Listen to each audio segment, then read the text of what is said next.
Welcome to the first episode of my new Biology of No Man's Sky series. I just booted into a new creative mode save and currently traveling to the first planet. Little did I know that each planet I went to was more and more unique and alien. Each planet also got more and more extreme. Some planets had life that hasn't ever been conceived yet. This is episode 1 of the Biology of No Man's Sky series. Feel free to like and sub to make better quality videos in the future. Just one sub helps a lot.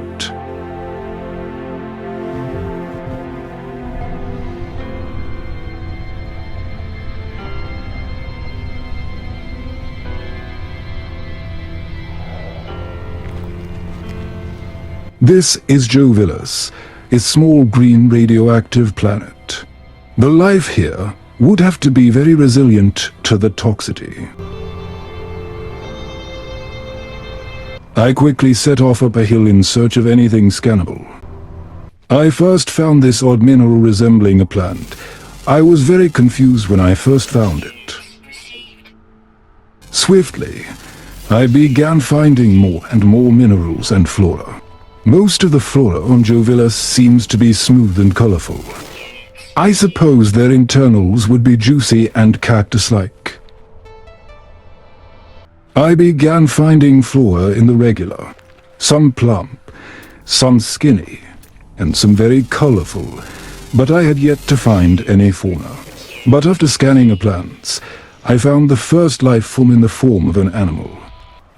This alien is called the L-microesignium, a small maroon-haired organism possessing sharp spines in its back. These aliens consume the many gamma weeds that grow on Jovillus. Shortly after discovering L-microesignium, I found the next animal that roams Jovillus. This animal is named L. pentalago, a much smaller herbivore that reminded me of squirrels on our own planet. L. pentalago seems to be very skittish and has large curly horns on its head. It partakes in consuming the many flora on Jovillus. I continued to find new flora, much larger and different than others I found before. Looking through my scan visor, I saw a red dot labeling the next fauna. Rushing over and scanning the large creature, I was surprised at its vibrant purple color. This large herbivore is known as K. eorchemium, possessing a strong jaw and tough flexible carapace. The alien strides around looking for any flora to consume. As another red dot lights up on my visor, I bolt down the valley towards the signal. The life form that greets me is not what I expected. This alien is named Jovillus, a peculiar red exoskeletal organism capable of manipulating objects and food. Flying high in the sky are bird-like organisms. I quickly scan one of them to learn about them. In my database, I can get a close look at their appearance. This species is known as Oequizardum. They feed on nectar and refuse to leave their roost unless under extreme circumstances. Planet Jovillus is a great radioactive planet with some unique organisms. I was greatly surprised at the minerals looking like flora and flora looking like minerals. The next planet I scoped out is visible from Jovillus.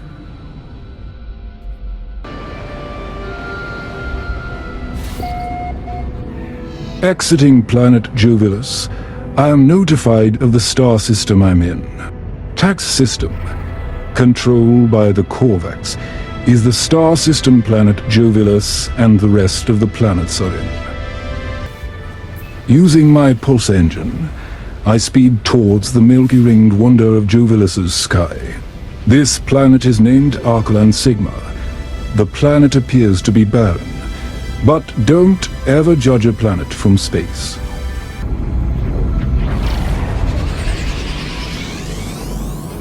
As I enter the planet's atmosphere, I am surprised of the geologic structures on its surface.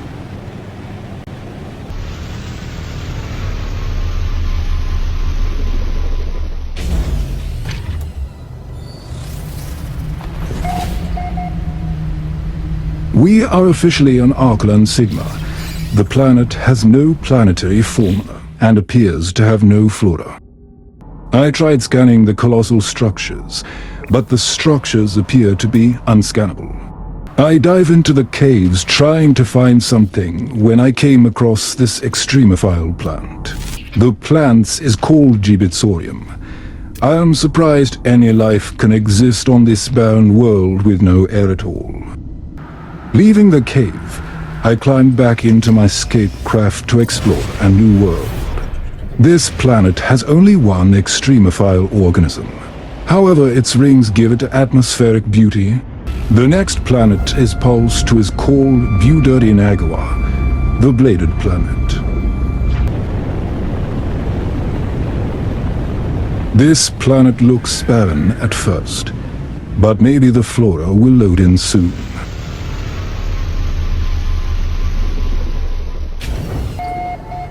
I was immediately greeted by the glossy blue and purple minerals, their texture shimmering like mirrors.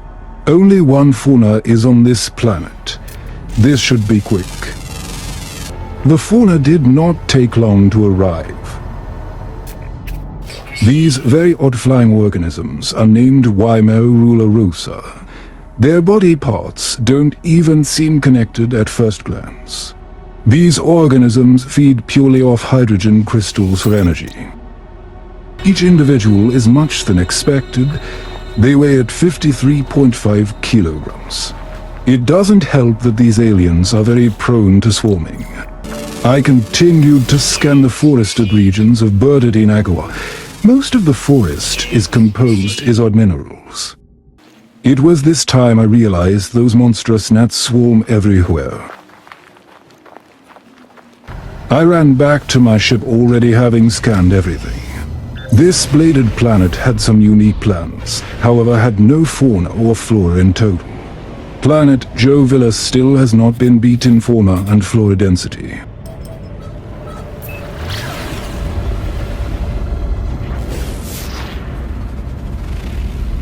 The next planet is called Anyor 14, D8, which in my opinion is a sick name.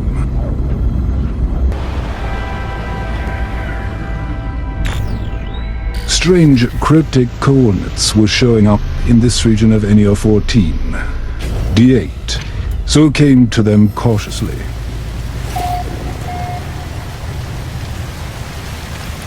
Anyor 14, D8 is an acrid planet, so the constant toxic rainstorms is not surprising at all. This planet has 8 fauna, making it the most populated by far. And I was about to meet a few of them.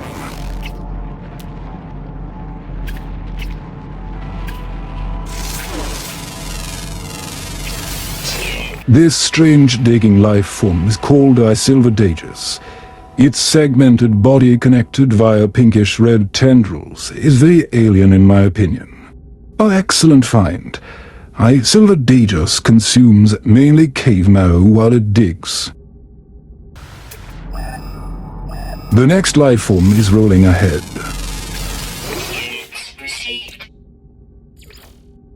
Its terrestrial wheel is named Imusianodema. They act as a literal rolling wheel covered in tan plating to protect their skin. 2 large green sensory shafts give all the organisms environmental info. They consume mostly sugary plants. Quickly after that organism's discovery, I found a new rolling ball.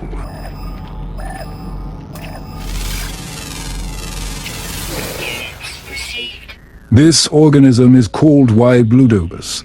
It's segmented rolling organisms that can travel in any direction by shifting its segments.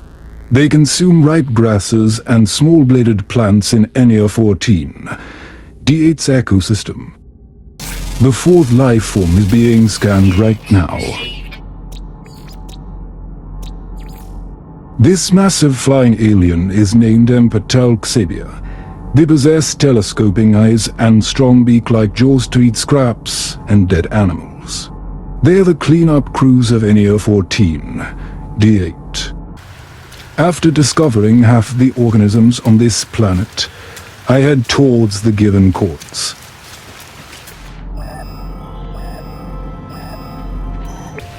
Along the way, I checked to make sure I scanned any flora or minerals.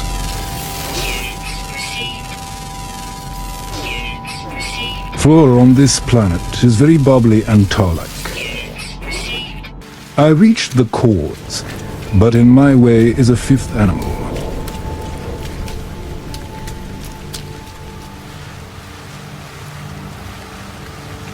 Stunned at the sight, I scanned to learn about this organism. This giant pineapple is called Cipatioja, a massive sliding smooth creature that uses half photosynthesis and half crystalline diet. The organism has 8 green asymmetrical eyes to give it sight. Running past the animal planet, I encountered the wreckage of a massive ship.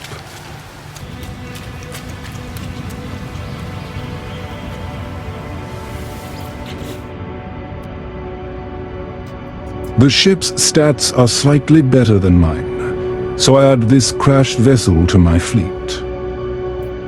Continuing to explore across Anyor 14, D8's rocky terrain covered in green grass, I found the 6th animal.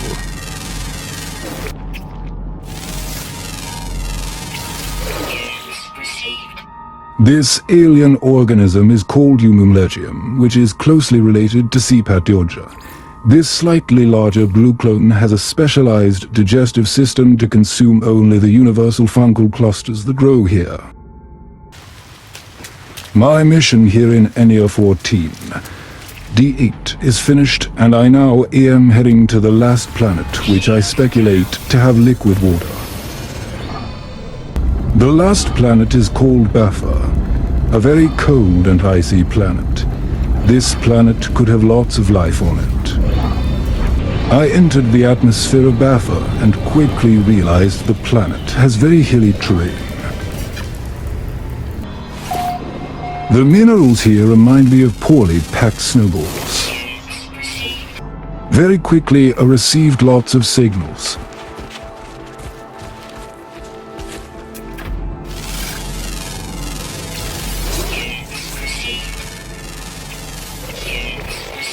This is Evium, a massive green-plated herbivore that travels in small loose herds. Next is the sea Grantanunima, a much smaller dark red-haired alien animal that eat mostly rocks. Many acidic stomachs and sharp, strong teeth allow the organism to eat such a diet. I quickly spotted a 3rd species far off on a hill. This very strange, pudgy, upright creature eats a dense grass-based diet. They possess a strong shell and antlers to protect against predators and the cold. Soon, I spot a liquid water lake, so I hopped in my spacecraft head down there.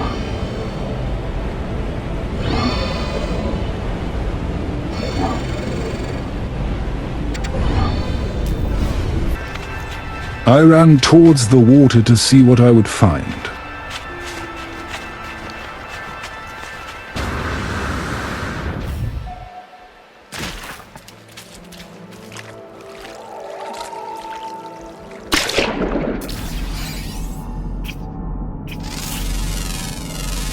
Little did I know most of the planet's organisms were in this lake. This behemoth you're seeing now is the mosasaur of this planet.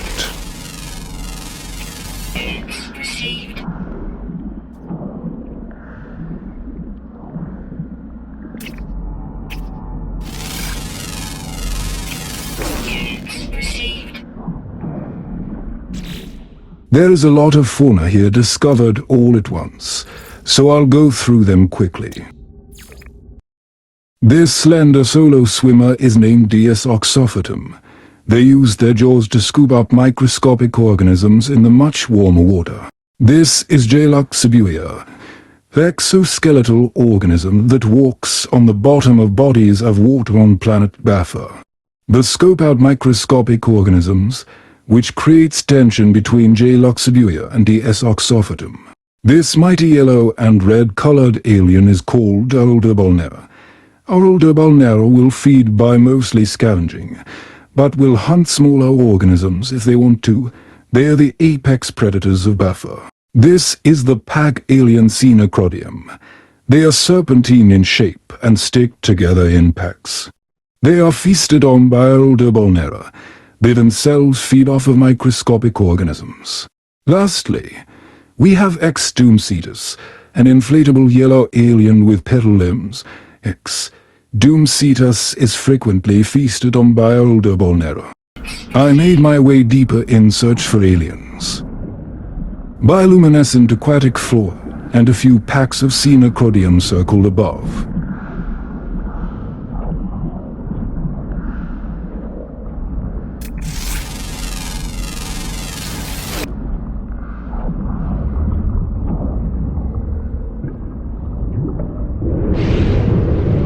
I exited the lake.